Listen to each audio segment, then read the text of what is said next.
Continuamos en este capítulo 32 del Camino de Perfección, considerando la petición Fiat voluntas tuas, sicut in cielo et in terra. Hágase tu voluntad, Padre, aquí en la tierra como en el cielo. Y nos preguntábamos, ¿qué es la voluntad de Dios? Se pregunta la santa, ¿qué es la voluntad de Dios? Y le dice a las monjas, claro está que no es ni riquezas, ni deleites, ni honras, ni todas esas cosas de acá abajo, ¿no? Podemos pensar, ¿no?, cómo el Señor ha puesto en nuestro corazón el deseo de felicidad, ¿no? Esa felicidad que nosotros buscamos y en definitiva es el motivo por el que hacemos las cosas. Queremos ser felices. De una manera o mayor o menor, más conscientes o menos conscientes de ello, nos movemos en búsqueda de la felicidad. Esa sed interior de nuestra alma, en nuestro corazón, de felicidad que Dios ha puesto en nuestra naturaleza humana. Y la equivocación que nos suele pasar es buscarla en las cosas de aquí abajo, ¿no? Santa Teresa pues nombra estas cosas, ¿no? Las riquezas, los deleites, las honras, todas estas cosas de aquí abajo. Nuestra felicidad ha de estar en cumplir la voluntad de Dios, ¿no? Y de hecho hay varios salmos, el primero concretamente, el primer salmo del Salterio, que dice dichoso, feliz, bienaventurado, el que camina, el que cumple la voluntad de Dios, ¿no? La felicidad de Dios, del hombre, está cifrada en el cumplimiento de la voluntad de Dios, de esta petición que la misma santa hace, ¿no? Ella se pregunta, ¿qué es la voluntad de Dios?, ¿no? Pues la voluntad de Dios la vemos perfectamente revelada, enseñada en su Hijo, ¿no? En su Hijo, nuestro Señor Jesucristo. Dice, aquellos que le dicen, hágase tu voluntad aquí en la tierra como en el cielo, como su Hijo en el huerto. ¿Cuál es la petición de Jesús en el huerto? Padre, aparta de mí este cáliz, pero no se haga mi voluntad sino la tuya. Así será el Señor, ¿no? Quien hace esta petición como el Hijo, el Señor se la concede. Nuestro Señor Jesucristo lo dijo con determinación y de toda voluntad. No simplemente como una palabra, como un cumplimiento, ¿no? Nos decía la santa, nos avisaba, es muy fácil decir, ¿no?, entregar la voluntad a otro, ¿no? Lo vemos perfectamente pues también dentro del matrimonio, ¿no? Cuando el consentimiento de esa entrega mutua, de darse el uno al otro, la voluntad, que es lo que realiza el sacramento, pero que después en el día a día cuesta tanto, ¿no?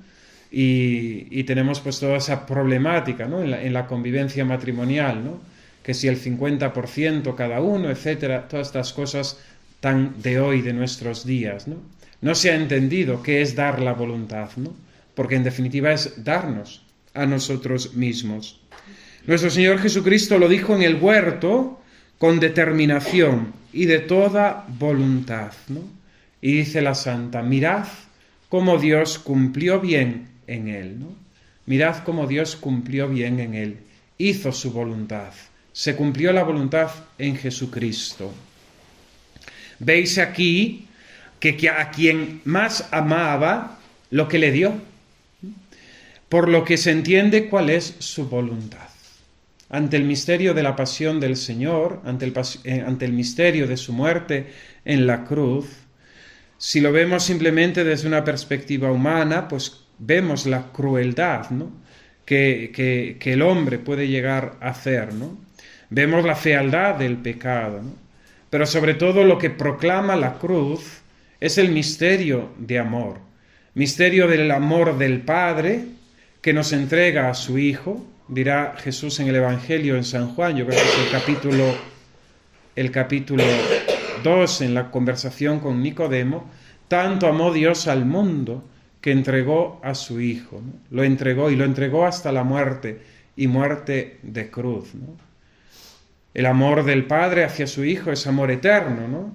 Es amor inefable, es amor que no alcanzamos nosotros a comprender y a expresar. Pues tanto amaba Dios al mundo que entregó a su Hijo, ¿no? En el misterio de la cruz, en el misterio de la pasión, en el misterio de esta voluntad del Padre de entregar a su Hijo por nosotros, comprendemos la inmensidad, la eternidad, el abismo, ¿no?, del amor que el Padre nos tiene a cada uno de nosotros. Tanto amó Dios al mundo, tanto me amó Dios a mí, ¿no? Estos son sus dones, dice la Santa, en este mundo, ¿no? No son ni riquezas, ni deleites, ni honras, ni todas esas cosas, ¿no? ¿Cuáles son los dones del Señor? Esta voluntad, y la vemos en su Hijo, la cruz, la muerte, ¿no? El Señor da conforme al amor que nos tiene. Claro, nos cuesta mucho entender cómo la cruz, el sufrimiento, el dolor, es amor de Dios, cuando lo entendemos más bien como un castigo divino, ¿no? En el mismo progreso de la revelación, en la historia de la salvación, el mismo pueblo de Israel lo entiende así, ¿no? Y entiende que cuando vienen las derrotas, cuando vienen los castigos, cuando está esclavo en Egipto, cuando está de destierro en Babilonia, todo aquello lo entienden como un castigo divino, ¿no? No comprenden la dinámica del amor de Dios, ¿no? Ese amor de Dios que da cruces, ese amor de Dios que da sufrimientos, ese amor de Dios que hace pasar a los suyos por la prueba, ¿no? Dice la carta a los Hebreos que Dios prueba a sus hijos con el sufrimiento. Entender esto, lógicamente, solamente se puede desde la dinámica del mismo amor, ¿no?, de esta vida de oración, de contemplación, de la que la Santa quiere enseñarnos, ¿no?, a que lleguemos a ella, ¿no? Es cuando estamos en este Dios, cuando nuestra voluntad está asida, atada a Él, como lo comprendemos, ¿no? El Padre Pío tiene un pensamiento que dice algo así como: no pienses que las pruebas y los sufrimientos, le dice a una de sus hijas espirituales, son castigos divinos, ¿no?, sino que son delicadezas del amor, ¿no?, delicadezas del amor. Padre Pío, un hombre donde la cruz se hizo material, física, ¿no?, en su mismo cuerpo, ¿no?, con las mismas llagas de la pasión, ¿no? Y realmente, si vemos el panorama de los santos, de las almas escogidas por Dios, pues vemos como que esto está, pues, muy presente, ¿no? Realmente no hay ningún santo sin cruz, sin sufrimiento, ¿no? Y ninguno de nosotros podemos llegar a la santidad sin ello, ¿no? La medida de poder llevar gran cruz o pequeña, dice la Santa, es el amor, ¿no? En cuanto hay más amor, más grande es la cruz. En cuanto nuestro amor es más pequeño, más minúsculo, más pequeña es la cruz, ¿no? Así también dirá la Santa en otro de sus escritos, ¿no? No me extraña, Señor, que tengas tan pocos amigos, tal y como los tratas, ¿no? Tal y como los tratas. Pero hacen falta amigos, ¿no?, en esos tiempos recios, amigos fuertes de Dios. Le dice la Santa a las monjas: procurad no sean palabras de cumplimiento lo que decís a tan gran Señor, ¿no? Caer en la gravedad, en la importancia, en el sentido de esta petición: fiat voluntas tuas, sicut in cielo et in terra, ¿no? Y ella habla, ¿no?, de que no son estas burlas, que no burlemos al Señor, ¿no?, porque ya le hicieron bastantes por nosotros, ¿no?, durante su vida mortal, ¿no? Recordad ese momento de la pasión. Qué bien nos viene contemplar la pasión, ¿no? Y si hoy tenéis un ratito, pues os recomiendo, ¿no?, ya mentalmente, ya leyendo algo de los textos de la pasión en el Evangelio, ya haciendo el Vía Crucis, repasar a este Cristo, ¿no?, que quiso padecer por nosotros, ¿no? No son estas burlas para quien le hicieron tantas por nosotros, ¿no? Y me venía ahora mismo a la cabeza, ¿no?, ese momento de la burla, ¿no?, por parte de los soldados, ¿no?, cuando visten al Señor de púrpura, cuando le ponen esa corona de espinas en la cabeza, ¿no?, y empiezan a abofetearle y a golpearle, burlándose, ¿no? Salve, Rey de los judíos.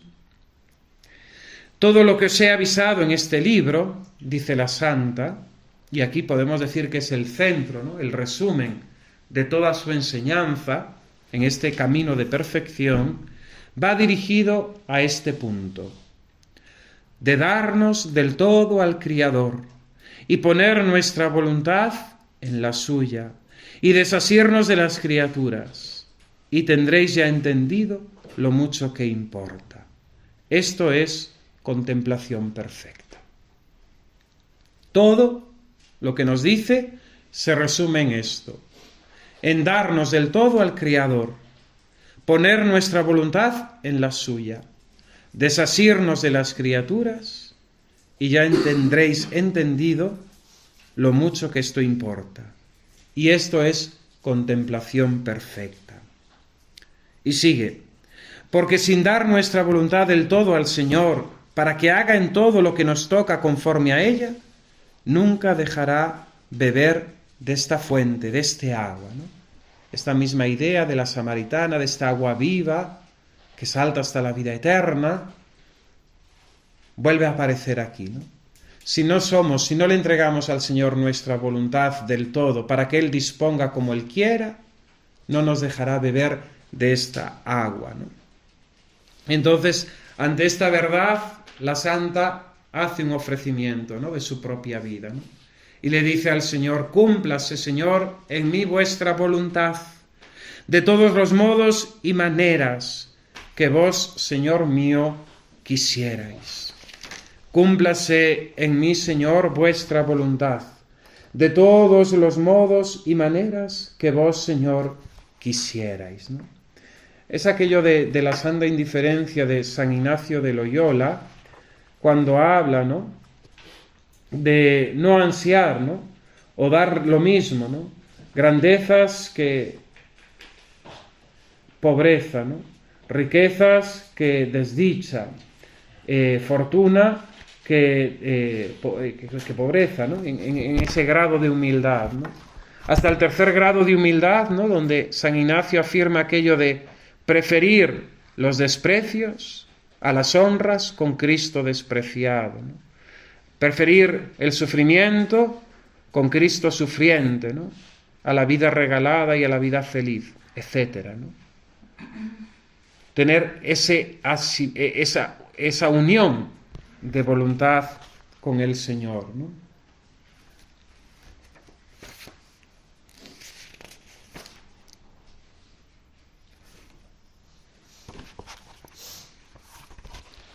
Cúmplase en mí, Señor, vuestra voluntad de todos los modos y maneras que vos, Señor mío, quisiereis. Si queréis con trabajos, dadme esfuerzo y vengan. Si con persecuciones y enfermedades y deshonras y necesidades, aquí estoy, no volveré el rostro. Padre mío, ni es razón vuelvan las espaldas, pues vuestro Hijo dio en nombre de todos esta mi voluntad. No es razón falte por mi parte, sino que me hagáis vos merced de darme vuestro reino, para que yo lo pueda hacer, pues Él me le pidió y disponed en mí como en cosa vuestra, conforme a vuestra voluntad, ¿no? La Teresa, en este ofrecimiento de su propia voluntad al Señor, parte de que ya Jesucristo en su oración, cuando nos enseñó el Padre Nuestro, entregó nuestra voluntad. Y Santa Teresa es consciente de que esto no es obra suya, ¿no?, que esto no lo puede hacer ella por su cuenta, sino que necesita de la gracia, ¿no?, de que el Señor nos conceda su reino. ¿Qué fuerza tiene este don?, sigue ella. Mirad si quedaréis bien pagadas. Traer al Todopoderoso a ser uno con nuestra bajeza, y transformaos en sí, y hacer unión del Criador con la criatura, ¿no? Este es el efecto de esta petición: fiat voluntas tua sicut in cielo et in terra. Traer al Todopoderoso, al Señor de cielos y tierra, a ser uno con nuestra bajeza, a transformarnos en Él y hacer unión del Criador con la criatura. Y esto es la realidad de nuestro bautismo. Por el bautismo hemos sido incorporados a Cristo, hemos sido cristificados. Esa obra de la cristificación, de que Cristo viva en nosotros, es la vida cristiana, es el progreso de nuestra vida. Y ese vivir de Cristo en nosotros tiene que llegar a ese grado en el que San Pablo llega a decir, ¿no? Ya no soy yo quien vive, es Cristo quien vive en mí, ¿no? Porque hemos sido totalmente cristificados, hechos conforme a la imagen de Cristo, ¿no? Ahí viene también, ¿no?, la imagen, la verdad, ¿no?, acerca de la creación del hombre, cuando después de crear todas las cosas, el Padre se detiene, dialoga la Trinidad y dice, hagamos al hombre a nuestra imagen y semejanza, ¿no? Esa imagen y semejanza dañada por el pecado original, dañado por nuestros pecados propios, ha sido restaurada por Cristo y es restaurada mediante su gracia. Y por tanto, a través de esta vida, de nuestra peregrinación, de nuestro camino de perfección, esa imagen y esa semejanza ha de ser restaurada, ¿no?, hasta llegar a ser imagen perfecta de Cristo nuestro Señor. Mirad si quedáis bien pagados, ¿no? Traer al Todopoderoso a ser uno con nuestra bajeza y transformarnos en sí y hacer unión del Criador con las criaturas.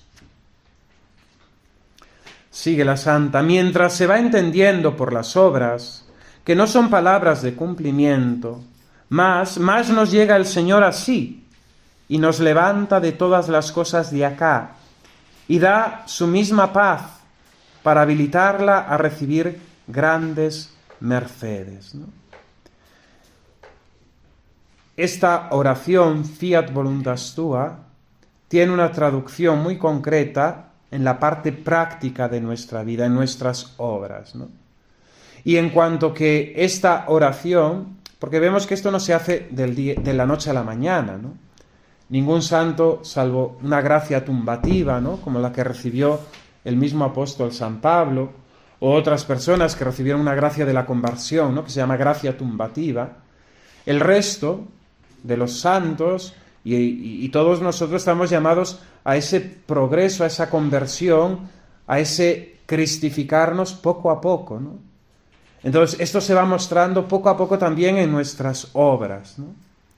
Y así el Señor se nos va dando, ¿no?, y nos va levantando de las cosas de aquí abajo a su misma vida, ¿no? No contento de tener hecha esta alma una consigo, por haberla ya unido a sí mismo, comienza a regalarse con ella, a descubrirle secretos, a holgarse de que entienda lo que ha ganado y que conozca algo de lo que la tiene por dar, ¿no? Es esa vida de amor que no tiene límite alguno, ¿no? El único límite del amor es no tener límite, ¿no? Claro, porque pensemos que Dios es caridad, ¿no? Deus caritas es, Dios es amor, pero Dios es amor en la infinitud de su ser, ¿no? En la infinitud de su ser. Lo que nosotros conocemos de Dios, aquello que Él nos ha revelado, es aquello que Él ha establecido como suficiente para que nos salvemos, ¿no? Pero estas almas que se dan a la contemplación, a la oración, el Señor se da, ¿no?, hasta el límite de su infinitud, por tanto, sin límite alguno. Es también esa idea, ¿no?, que expresa la Santa en otro de sus escritos de los vasos, ¿no?, hablando de la felicidad del cielo, ¿no? Esa felicidad del cielo, si todos la tienen plena, no todos tienen el mismo grado de felicidad. Según hayamos preparado el recipiente aquí en esta vida, ya desde ahora, tendremos así la gloria y la felicidad en el cielo, ¿no? Si no hemos sido más que un chupito en esta vida, si solamente hemos permitido a Dios muy poquito en nosotros, pues lógicamente nuestra vida del cielo será plenamente feliz, pero en la medida de ese chupito, ¿no? Pero si hemos preparado un gran tonel, ¿no?, si nos hemos abierto a la gracia, si hemos buscado a Dios, pues nuestro recipiente crecerá, ¿no? Ella hablaba el otro día, ¿no?, acerca de ese palacio chiquito que hay en nosotros, pero que el Señor, que viene a traernos la libertad, es capaz de ensancharlo, de agrandarlo, ¿no? no contento de tener el alma hecha una consigo mismo, el Señor empieza a regalarse, a descubrirle secretos, a holgarse de que entiende lo que ha ganado, ¿no? Son esas gracias místicas que reciben algunos santos, ¿no? Y que solamente es para ellos, ¿no? Yo creo, no sé si lo dije estos días o no, ¿no? Sor Lucía, cuando recibe esa aparición, Sor Lucía de Fátima, cuando recibe esa aparición de Nuestra Señora, de la Virgen, pero sobre todo la aparición de Tuy, ¿no? Donde sobre el altar se le manifiesta la Santísima Trinidad, el Padre Eterno, el Espíritu Santo, Cristo nuestro Señor en la cruz, la Virgen Santísima a su lado, y unas palabras que brotan que es gracia y misericordia. Ella dice en sus memorias que recibió gracias acerca del misterio de la Trinidad que no le son permitidas, ¿no? Que Dios le dijo que no revelase, que no diese a conocer, ¿no? Son esos secretos del Rey, ¿no? Que hemos de guardar para sí, que el Señor concede solamente a aquellas almas que quieran recibirlas y que se dispongan a ellas. La pobre alma, dice, aunque quiera, no puede lo que querría, ni puede nada sin que se lo den, y esta es su mayor riqueza. Quedar mientras más sirve, más adeudada, y muchas veces fatigada de verse sujeta a tantos inconvenientes y embarazos y atadura como trae el estar en la cárcel de este cuerpo, porque querría pagar algo de lo que debe, ¿no? Es siempre esa situación, ¿no? Ante nuestra pequeñez, ante nuestra debilidad, ¿no? Dios lo que quiere es que amemos, dice Santa Teresita de Jesús, nuestra pequeñez. Y es lo que nosotros no queremos amar. Nosotros queremos amar nuestra grandeza, ¿no? Queremos, como el fariseo, presentarnos al Señor y decirle, gracias, Señor, porque no soy como estos, ¿no? Queremos la grandeza de este mundo. El Señor lo que quiere es que amemos nuestra debilidad, nuestra pequeñez, ¿no? Nuestra humildad. Porque es cuando Él puede hacer grandes obras en mí. Lo vemos en María Santísima, ¿no? Proclama mi alma la grandeza del Señor, se alegra mi espíritu en Dios, porque Dios ha mirado mi humillación. El poderoso ha hecho obras grandes por mí. María Santísima vive perfectamente, ¿no? En este amor a su pequeñez, a su nada, ¿no? Y ante eso es cuando el Señor obra grandes maravillas por ella, ¿no? La maravilla de las maravillas, la más grande maravilla, el traernos a su Hijo y dárnoslo, ¿no? A Jesucristo nuestro Señor. Dice, el Señor la hace ir perdiendo estos sentidos exteriores para que no se ocupe en nada, y esto es arrobamiento, éxtasis, ¿no? Arrobamiento, éxtasis. Aquí también tenemos nosotros, ¿no? Una escuela de humildad, ¿no? Que es reconocer, amar, aceptar nuestra pequeñez, ¿no? Algo tan simple como el cansancio, ¿no? La ley del sueño, ¿no? Dios la estableció como una limitación de nuestra naturaleza, ¿no? Muchas veces las personas que que pecamos de activismo, pues nos gustaría que el día tuviera 48, 36 horas, ¿no? Y nos damos cuenta que no, que tiene 24 y de las 24 pues no rendimos, ¿no? No somos capaces de dar más, ¿no? Y en ese sentido, esa misma limitación que nos produce el fastidio de que no somos omnipotentes, nos hace reconocer también nuestra pequeñez, ¿no? Hay una escena hermosa en la vida del Padre Pío también con respecto a esto, ¿no? El Padre Pío sabía que tenía un gran poder de intercesión ante el Señor, ¿no? Y llega el momento en que una persona a la que él dirigía, pues le llega la enfermedad, está ya en la agonía, ¿no? Y Padre Pío quiere, como Jacob, en esa lucha con Dios, quiere conseguir la salud, ¿no? Que esa persona no se muera, ¿no? Aceptar la limitación de la muerte, ¿no? Fue una prueba también para la fe del Padre Pío, ¿no? Aceptar la muerte, ¿no? Que Dios haya dispuesto, ¿no? Esa ley y en esa persona concreta, ¿no? Que él pedía que no se muriese, ¿no? Y la voluntad del Señor se hizo, ¿no? A pesar de nuestras rebeldías, a pesar de nuestras luchas, ¿no? A pesar de que, como Jacob, querer forzar a Dios, ¿no? La voluntad del Señor se hace, ¿no? Y tenemos que también saber aceptar, ¿no? Que no somos dioses, ¿no? La tentación del paraíso de Eva y Adán, de nuestros primeros padres, querían ser como dioses.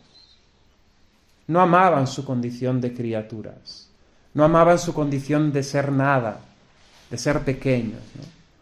Ahí llegará la santa también a decir que soy yo, y en la máxima humildad dirá soy la nada y el pecado, ¿no? Y si la nada es nada, lo único que nos queda nuestro es el pecado, ¿no? El pecado. ¿Qué podemos pagar lo que no tenemos que dar si no lo recibimos? Y esto es conocernos. Y esto que podemos, que es dar nuestra voluntad, hacerlo cumplidamente, ¿no? Esta idea, ¿no?, de corresponder al amor con amor. Amor con amor se paga, ¿no? Santa Teresa es consciente, ¿no?, de que ante la manifestación de amor del Señor, la única respuesta digna es corresponder con amor, ¿no? Y lo único que podemos dar es dar nuestra voluntad. Y esto, hacerlo cumplidamente, con determinación. Dice ella, solo la humildad es la que puede algo. Y esta no adquirida por el entendimiento, sino con una clara verdad que comprende en un momento lo que en mucho tiempo no pudiera alcanzar, de lo muy nada que somos y lo muy mucho que es Dios, ¿no? Todos sabemos lo que es la humildad, ¿no? Es una de nuestras muchas virtudes. Es el conocimiento intelectual, ¿no?, del que hemos hablado estos días, ¿no? Pero la humildad de la que ella habla, ¿no?, esa humildad cuando Dios la da a conocer, ¿no?, y que termina con esta conclusión, lo muy nada que somos y lo muy mucho que es Dios, ¿no? Lo muy nada que somos nosotros y lo muy mucho que es Dios, ¿no? Una clara verdad que viene a nuestro entendimiento, a nuestro interior, a ese conocimiento interior, y que nos hace conocer que somos muy nada y lo muy mucho que es Dios. Y la santa nos dice, no os desaniméis, por eso os doy este aviso, ¿no? En esto vosotros no podéis nada. Simplemente presentaros al Señor con simplicidad y humildad, que es lo que acaba todo, ¿no? La humildad, diciendo, fiat voluntas tua. Hágase, Señor, tu voluntad en la tierra como en el cielo. Bien, pasamos al capítulo 33. Y este capítulo empieza la santa a considerar la petición Pane nostrum quotidianum dan nobis hodie. El pan nuestro de cada día, dánosle hoy. Dice ella que Jesús comprende que es muy difícil esto que nos ha hecho pedir. El fiat voluntas tua sicut in cielo et in terra. Jesús sabe que es difícil el cumplimiento de la voluntad del Señor. Jesús conoce nuestra flaqueza, ¿no? El Señor, conociendo que muchas veces hacemos entender que no entendemos cuál es la voluntad del Señor, nos provee de un alimento, de una fuerza, de una gracia. Y esta es la Eucaristía. Esta petición Santa Teresa la contempla directamente sobre el misterio de la Eucaristía, el misterio del cuerpo y la sangre del Señor, ¿no? Pone algunos ejemplos, ¿no?, que nos sirven ante el peligro de querer justificarnos, acerca de qué es la voluntad del Señor, ¿no? Muchas veces pues nos preguntamos, ¿qué es la voluntad del Señor? ¿Qué es lo que el Señor me pide, ¿no? Y nosotros mismos, mediante razonamientos, nos arreglamos prontamente para adecuar la voluntad del Señor con la nuestra, ¿no? Dice la santa, decir a un regalado y rico que es la voluntad de Dios que tenga cuenta con moderar su plato, para que coman otros siquiera pan, que mueren de hambre, sacará 1000 razones para no entender esto, sino a su propósito, ¿no? Es decir, a una persona rica, decirle que el Señor quiere que comparta su riqueza para que otros puedan comer, pues en nuestra tentación constante de querer justificarnos, ¿no? Porque es fruto del pecado, el querer buscar razón para librarnos de la responsabilidad, pues este rico buscará 1000 razones para no entender esto, ¿no? Sino a su beneficio, ¿no? Decirle a un murmurador, ¿no?, que es la voluntad de Dios querer tanto para su prójimo como para sí, no lo puede poner a paciencia, ni basta razón para que lo entienda, ¿no? Aquel que está continuamente murmurando no entiende que eso no es la voluntad de Dios y que ha de desear el bien a su prójimo, ¿no?, y que ha de rezar por él y hacerle el bien. No lo entiende y se justificará para decirle, ¿no? Decirle a un religioso que está mostrado a libertad y regalo, que ha de tener cuenta con que ha de dar ejemplo, y que mire que ya no son solo las palabras con las que ha de cumplir cuando dice esta palabra, sino que lo ha jurado y prometido y que es voluntad de Dios que cumpla sus votos. Y mire que si da escándalo que va muy contra ellos, aunque no del todo los quebrante, que ha prometido pobreza, que la guarde sin rodeos, que esto es lo que el Señor quiere, no hay remedio aún ahora de quererlo algunos. Decirle a ese religioso de vida regalada, ¿no?, que si bien no incumple, vamos a decir, todo lo que ha prometido en sus votos religiosos, pero se ha permitido muchas licencias, él se buscará su argumento, ¿no? Es lo de San Francisco de Asís, ¿no?, cuando él recibe esa llamada del Señor tan fuerte, ¿no?, y él predica el Evangelio, ¿no?, y dice el Evangelio sin glosa, ¿no?, el Evangelio sin justificaciones, el Evangelio sin aminoramientos, ¿no?, el Evangelio sin poner excepciones, ¿no?, sino el Evangelio radical, ¿no?, el Evangelio como el Señor nos lo pide, ¿no? Nosotros tenemos este peligro constante de la justificación, ¿no?, junto con la utopía, que ya la hemos nombrado, ¿no?, de ese mundo imaginario que nos creamos, de que si yo viviera de tal manera y no sé cuánto, y fuera de esta manera, y mi marido fuera de esta, y mi hijo fuera de esta, yo sería un santo. Está el hecho de querer justificarnos, de buscar razones para decir, bueno, he hecho este pecado, he cometido esto, o no me he entregado a la voluntad del Señor, pero tengo estas razones, ¿no? Tengo mucho que hacer, la otra persona me provocó, etcétera, etcétera, ¿no? Es el pecado de Adán y Eva, ¿no? Cuando el Señor se muestra, ¿no?, en aquella tarde a la hora de la brisa, ¿no? ¿Por qué te escondes?, ¿no? Porque tuve miedo, ¿no?, y me escondí. Y le dice, ¿por qué te escondiste? Porque la mujer que me diste como esposa me dio del fruto y comí, ¿no? La culpa de Adán se la echa a Eva, ¿no? Entonces a Eva le pregunta, ¿y tú por qué hiciste esto?, ¿no? Y Eva le dice, la serpiente me tentó y comí, ¿no? Me hace gracia a veces cuando viene alguna persona a confesarse que le echa la culpa al demonio, ¿no?, de todo. Y el demonio tiene su tarea, ¿no?, su trabajo, pero no le podemos echar más culpa de la que tiene, ¿no? Claro, a veces ya con nosotros mismos nos valemos, ¿no?, para ser demonios, ¿no? Y no podemos culpar al demonio de nuestros pecados, ¿no? Porque en definitiva solamente en nosotros, en nuestra voluntad, radica el consentimiento al pecado, ¿no? El demonio tiene la tarea de tentarnos, ¿no?, de presentarnos el fruto como apetitoso, de engañarnos, porque siempre la tentación es una mentira, ¿no? ¿Cómo Dios os dijo que no comieseis de ningún árbol del jardín? El padre de la mentira, ¿no? Satanás es mentiroso. Dios le había dado todos los árboles del jardín, se lo había entregado todo, menos el árbol de la ciencia del bien y del mal. De ese no podían comer, ¿no? La serpiente les miente. ¿Cómo Dios os ha dicho que no podéis comer de ninguno de los árboles del jardín?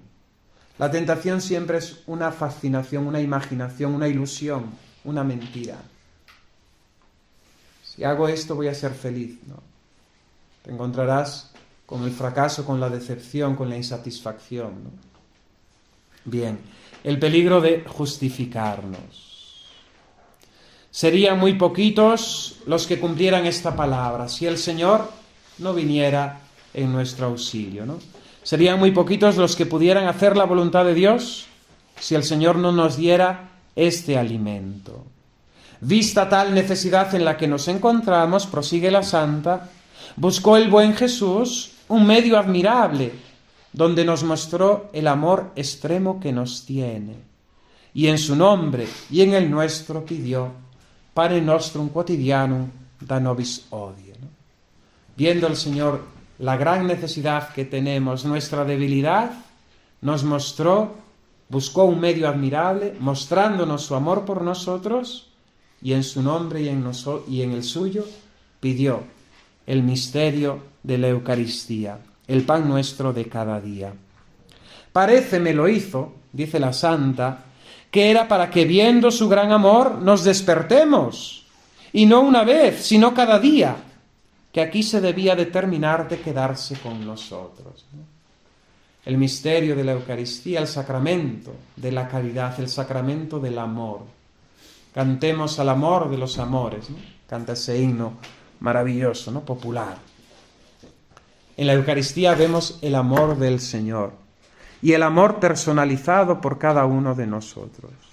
Es cierto, en la cruz, en la pasión, en la muerte del Señor, vemos su amor por nosotros. Pero es que maravilla de las maravillas, en la Eucaristía vemos ese amor del Señor tan personal que ha querido quedarse para cada uno de nosotros para que le comulguemos.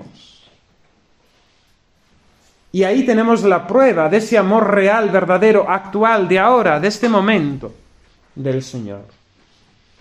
Cada vez que somos invitados al banquete de bodas de la Eucaristía, el Señor viene a mostrarnos su amor personal por cada uno de nosotros.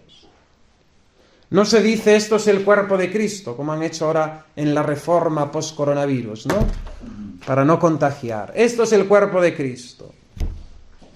Se nos dice, corpus Domini nostri Jesucristo, que animam tuam invitam aeterna, ¿no? El cuerpo de Cristo guarde tu alma, la tuya, para la vida eterna, ¿no? Es ese amor personal, particular, a cada uno que el Señor nos brinda en la Eucaristía, ¿no? Descubrir esto es contemplar ese amor de Dios, un amor que permanece, que es eterno. Nosotros podemos cantar porque es eterno su amor para con nosotros, porque es eterna su misericordia, para que viendo su gran amor nos despertemos. Y no solamente una vez como fue en la pasión, sino cada día, que aquí se debía determinar quedarse con nosotros, ¿no? Y aquí tenemos una razón más para contemplar, para entrever el misterio de la Eucaristía, este deseo de Cristo de quedarse con nosotros hasta el final de los tiempos. Quiso que nos lo diese el Padre, como pidiendo autorización ante esta muestra tan grande de amor, ¿no? Jesucristo quiere quedarse con nosotros, pero no lo hace Él movido por su propia voluntad, sino que le pide como al Padre permiso para quedarse con nosotros, ¿no? Y ahora la Santa exulta, ¿no?, en estas cosas maravillosas, ¿no?, de ella, ¿no? ¿Qué padre, dice, ¿no? ¿Qué padre hubiera, Señor, que habiéndonos dado a su Hijo, y tal Hijo, y parándole tal, quisiera consentirse quedara entre nosotros cada día a padecer? Por cierto, ninguno, Señor, sino el vuestro. Bien sabéis a quién pedís, ¿no? ¿Qué padre, entregándose a su Hijo y tal Hijo, hubiese consentido que este Hijo se quedase entre nosotros, ¿no? Bien sabía Jesús a quien le pedía, a este Padre que tanto ama al mundo, que le entrega a su Hijo. ¡Oh, válgame Dios! ¡Qué gran amor del Hijo y qué gran amor del Padre! pues ambos son una sola cosa. Aún no me espanto tanto del buen Jesús, porque como había dicho fiat voluntas tua, había lo de cumplir como quien es. Sí, que no es como nosotros, pues como sabe, la cumple como amarnos como así. Así andaba a buscar cómo cumplir con mayor cumplimiento, ¿no? Este deseo de Cristo, de habiéndonos amado hasta el extremo, nos amó hasta el extremo, perdón. Pero al extremo al que llega el Señor, no es solamente la muerte en la cruz, sino que el extremo al que llega el Señor es hacerse pan. Aquel que es Dios, que se abaja a ser criatura, se rebaja todavía más, se humilla todavía más, se hace más indefenso al quedarse tras las apariencias del pan y del vino. Nos amó hasta el extremo, ¿no? Donde ni la humanidad del Señor se ve, ¿no? Visus tactus gustus non te falitur. Ni la vista, ni el tacto, ni el oído ven al Señor en la Eucaristía, ¿no? Solamente la fe, como muestra de amor y de amor hasta el extremo. Y el Señor, buscando este deseo de cumplir con mayor cumplimiento, instituyó la Eucaristía. No me extraña de Jesús, que dijo fiat voluntas tua. Mas vos, Padre eterno, ¿cómo lo consentisteis? ¿Por qué queréis cada día ver en tan ruines manos a vuestro Hijo?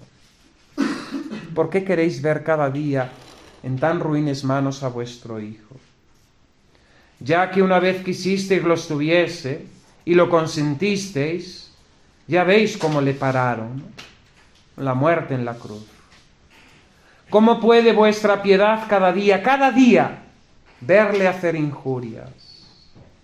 ¿Y cuántas se deben hoy hacer a este Santísimo Sacramento? Siglo XVI, España, catolicísima, ¿no? Pero estaba toda la herejía protestante, ¿no? Contra la Eucaristía. Lutero, en su falsa reforma, lo primero que establece es litúrgicamente, en lo que él llama la cena del Señor, que no es el sacramento de la Eucaristía ni es la misa católica, la cena del Señor, que es simplemente una rememoración, un recuerdo de lo que el Señor hizo el Jueves Santo, sin entender que era la misa anticipada del Calvario.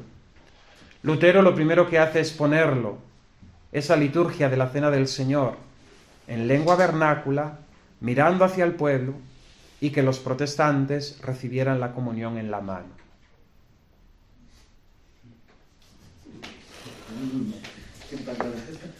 ¿Cuántas se deben hacer hoy a este Santísimo Sacramento, ¿no?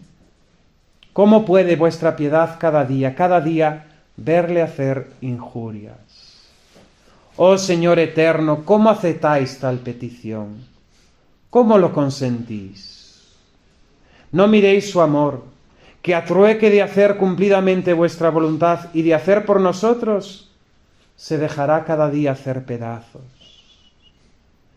Es vuestro de mirar, Señor mío, ya que a vuestro Hijo no se le pone cosa delante, porque ha de ser todo nuestro bien a su costa, ¿no?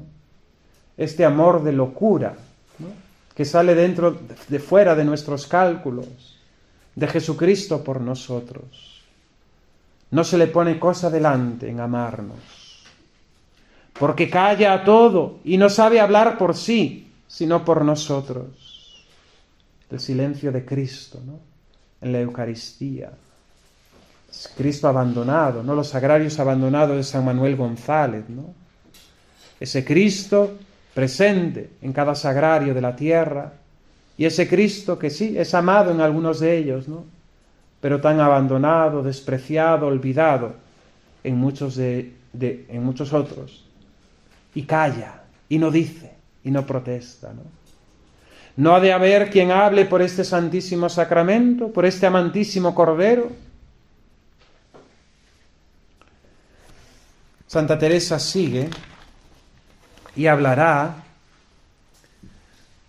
entendiendo o buscando la explicación a esa repetición. El pan nuestro de cada día, dánosle hoy, ¿no? ¿Por qué puso el Señor en la petición repetir cada día y el hoy, dánosle hoy? Ve que Jesús pide al Padre que, como ya nos lo entregó una vez para que muriese por nosotros, que ya nuestro es, que no nos lo torne a quitar hasta que se acabe el mundo, que le deje servir cada día, ¿no? Santa Teresa ve en esa duplicación de el pan nuestro, el de cada día, dánosle hoy, ve como esa petición del mismo Jesucristo a su Padre, que ya que nos lo entregó una vez, lo deje permanecer con nosotros hasta el fin del mundo. Esto os enternezca el corazón para amar.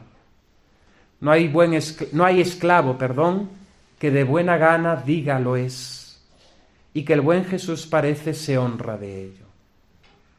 Nadie que sea un esclavo dirá soy esclavo, ¿no? Lo dirá de buena gana. Y en cambio nuestro buen Jesús, encantado está, tiene su honra en ser nuestro esclavo, en venir a nosotros en la Eucaristía, en quedarse con nosotros sepultado en nuestros trabajos. Sigue su exclamación la santa diciendo: ¿con qué tesoro compraremos a este Hijo? ¿Con qué tesoro compraremos a vuestro Hijo, Padre eterno?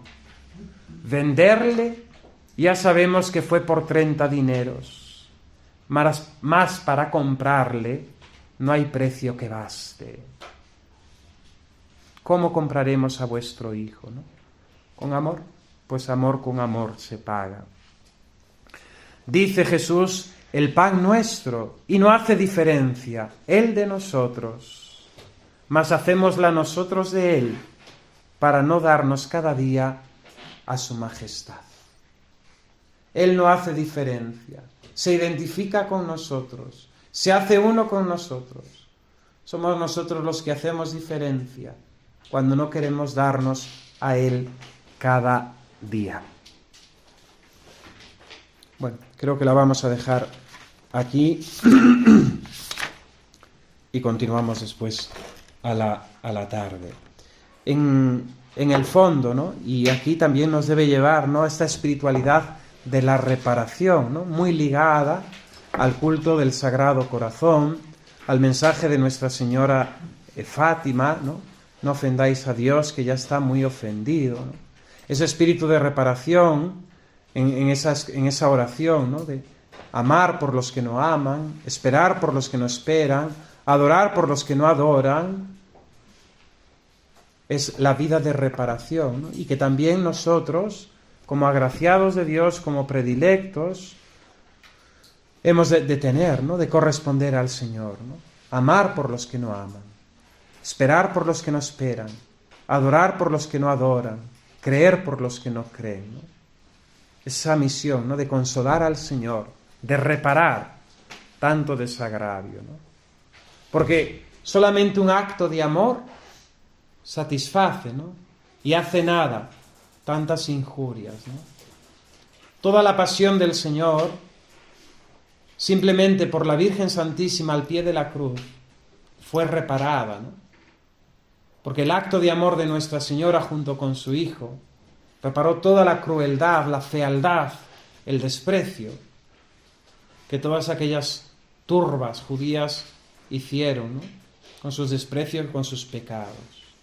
Solo por un acto de amor el Señor se ha quedado en el sacramento. Solo por tu acto de amor el Señor se ha quedado en el sacramento y por tanto no dejemos de corresponder, no dejemos de dárselo.